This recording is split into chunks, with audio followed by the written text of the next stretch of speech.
Good evening, fellow punters. The clock on the wall says 20 to 6 on Good Friday evening, a bit earlier than usual, but it's poker night in the Eglinton Casino in Galway, and that's where I'm going the minute I have this up. I'm showered and ready for off. I have a few for tomorrow. I had to rejig a couple of them because there was a couple of them too short. I had that Western General, he's in the 4 o'clock Newton Abbott tomorrow. I had him chalked down as my sort of my bet of the day, but he's 1 to 3, so there's no point putting that up, but back it as you wish. And there was another one as well, it was too short. We had a sort of an up and down day today. It was down and then it was up towards the finish. We didn't get the best of help, I thought, from the saddle today. I thought Tolstoy, jockey stays on the rail, he doesn't move out, he gets a clear run. Sometimes you don't get that in Lingfield, but you also got it in the last race as well today. Sometimes jockeys just have to try and outsmart the other ones. Say if they're going to go the middle, well, I'm going to maybe stay up the inside. He was full of running and going nowhere, and the same thing happened to Civil Law. Drifted out to 18 to 1 and 20s and finished up at 16s. Would have been a grand place bet, or even, as I did, a reverse forecast with the winner, because that form had been franked by the winner, Nasra Bel Bete. That was 10s last night, and I had it written up first, and when I seen 10 to 1, I thought it was too iffy. A bit risky, I thought. It went off 9 to 4. There was savage money for it all day. So I hope a few of you might have got in on that. Berkshire, Rocco, the pace was suicidal. He followed the pace. He was caught in no man's land and he tired out of it. And the other Berkshire won. But the Queen Amatatu was the one for me today. That was the winner that I'd be looking to follow again and quick. That race last year was won by Highfield Princess, rated 104 at the time. Queen Amatatu is rated 107. The other horse went on to win 5 Group 1s, I think, last year afterwards, when it dropped back in trip to 6 furlongs and 5. And, she didn't settle. So bringing her back to 6 will be a help, I would imagine, too. So there's lots of options there. I'm rattling on. I rattled on too much last night because I didn't realise the video was so long until I got to the end. Now, tomorrow, difficult day with so many to pick from. That's the worst to it when you're tipping up so many winners that you don't know which to go. This is a flat race tomorrow. We'll get this out of the way first for the flat enthusiasts. It's a horse we backed a couple of times last year, Spirit Mixer. It's 5-year-old gelding by Frankel out of Arabian Queen. That won a Group 1 at 50 to 1. It's been a relation of that Arabian that disappointed today. We backed this a couple of times last year. And it won in May, 3 times in May. But its best run probably went to second to Trushan in the Pitman's Derby. Or the correct terminology probably is the Northumberland Plate. And it hasn't been seen since running at a good handicap in July. Balding is going fairly well. He had a treble today.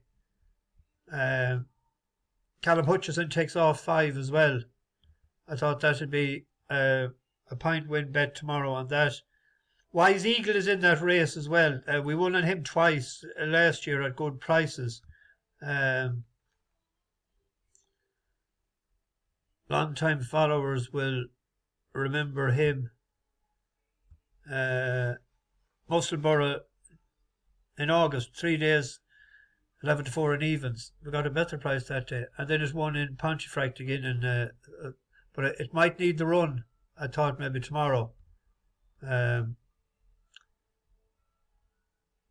Trainer 0 for 3 in the last 14 days. Needed the run last year. On to, where we go next? We'll go to Haydock. Each way bet here. I think Too Friendly. Back in trip to 2 miles. A fast run 2 miles I think is going to suit this tomorrow. this a good while ago it was 5th in the Boodles in 2022, but it's run here in Ascot over 2 miles 3.5. Irish Hill, Sophony Bay. I thought it was a good run as a 14-1 shot that day. Up front, Glyn has been pressing him throughout. On the outside, Caleb is being shaken up now. And then Irish Hill on the rail. Whiz Kid on Public. And now Petit Tonnerre is getting into the thick of things. Spot the white cap, green and yellow hoops. On the inside, Zoffany Bay. Samarib is angling for a run. Too Friendly is travelling well behind them. Not a chance, it's 2 out. Irish Hill has come smoothly through though and has taken over all of a sudden. He's picked up really well the grey. Chased by the Irish train, Zoffany Bay up the inner, down the centre, Petit Tonnerre. Here they come to the final flight now. Irish Hill put in a great leap there, led over it by a couple of lengths. Zoffany Bay, Samarib with on the outside Too Friendly and Petit Tonnerre. But Irish Hill is doing best in the closing stages here, being driven out towards the line. And Irish Hill is going to come and take it for Harry Cobden and Paul Nicholls. The last day it ran, it was 2 miles 5.5. Clearly didn't stay, died of death before the last two. They're paying 4 places. I thought it was a solid sort of an each way bet. 4 places there tomorrow, 11-2, 6-1.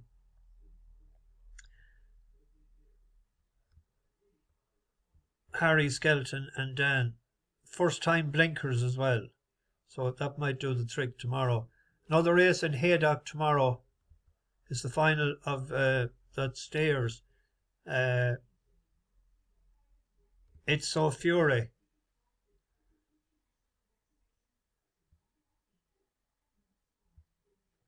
This lad won a couple of races last September and November, a maiden hurl and then a class 2 novice. So second Irish Hill. That Irish Hill is a decent horse. But the last day it was up in a better sort of a race, I thought. He's not very busy now. You want to stretch your neck back to see him at the back of the television shortly. Third place very quickly, very smoothly there for Toby Wynn. He's now disputing second place, and as they turn towards the judge, 5th place inside now. The final 3 furlongs, 2 more flights to go. Thomas Moore and Tom O'Brien asking more on Thomas Moore as they race up towards the second last. On the outside is Lou de Mold, who's got there pretty impressively. Here's the second last, Thomas Moore finding a bit more of a pressure.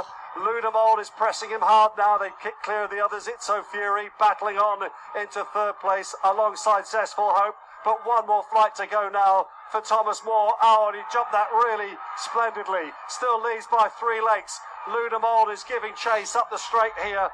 Thomas Moore holding him.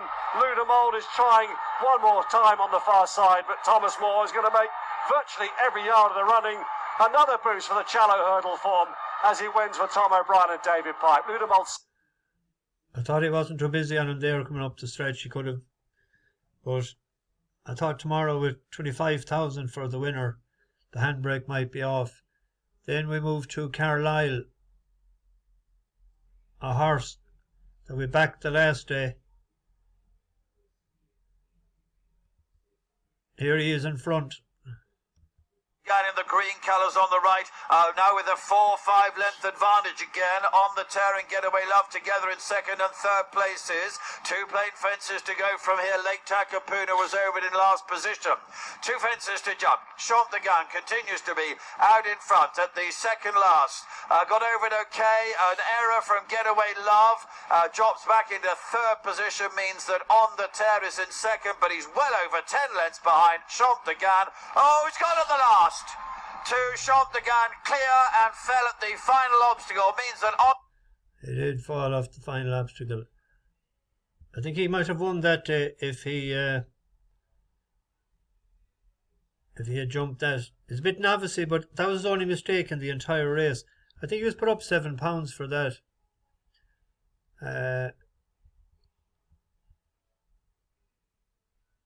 Yeah, he was put up £7, which is a pity, but he's still 121. You'd be hoping that the ground and the trip is something similar, that he might get off the mark tomorrow.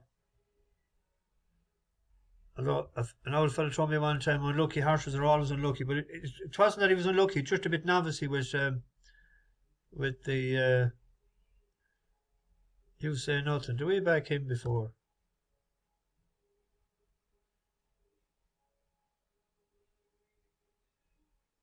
I think we did, didn't we? It was Mither.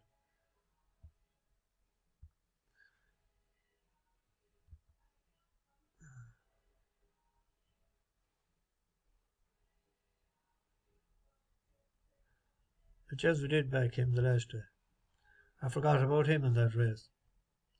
Anyway, and then we go to Fairyhouse Verdant Place has won for us twice lately. He won off 102 and 108. He's up to 118. He went up £10 for that, but Aidan Kelly is riding him tomorrow. He's taken off 7, so technically he's only up £3. We can't desert him. He's won for us twice. Closing. Here's Verdant Place, the outside of Bodie Satford and Barbary Master Martyr of Vine. Gallant John Joe stays on ahead over Great View and Coventry West is away. Time marches unsure Why Not and Ballyadam Destiny as they swing into the straight to the final flight. And it's Riggs coming under pressure.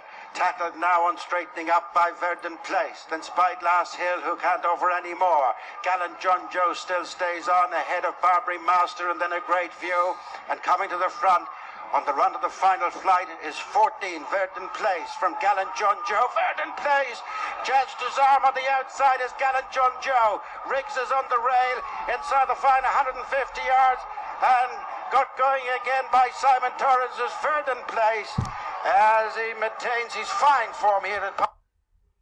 He's still a bit novice at the last, but he's only a 5-year-old. I think there could be still a bit improvement in him. We have Hardy Bloke in that race as well, but he got away the last. He was making a lot of errors, but I think he went up. I think it's £10 for that.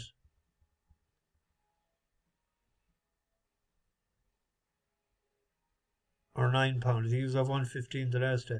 We have to stick with Verdant Place. Just that's my mind bothered now when I missed out. I don't know how I missed that horse. You say nothing. Only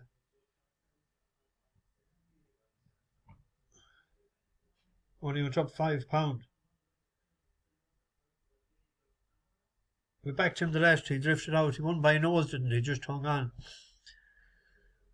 There's a few other bus horses running tomorrow. Moss Tucker is running in Cork. He won a couple of times last, but Tenebrism is an even money favourite in that. So we'll wait for Moss. He won a couple of times for us last year, and he was in a forecast with Erison Syke, and he was in another forecast with us. But when I seen Tenebrism in it, he should be too classy, you'd imagine. But we'll keep the Tucker for again. I think he won for 3 times for us last year.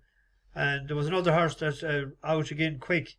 Fievel in the 240 at Haydock. That fell the last day as well, and remember it was odds on. It's in the 240 at Haydock.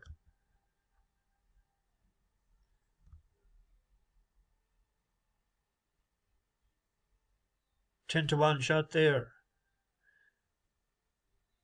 He might be worth a few pounds each way. He was going well the last day, but he made a howler of a mistake and fell down.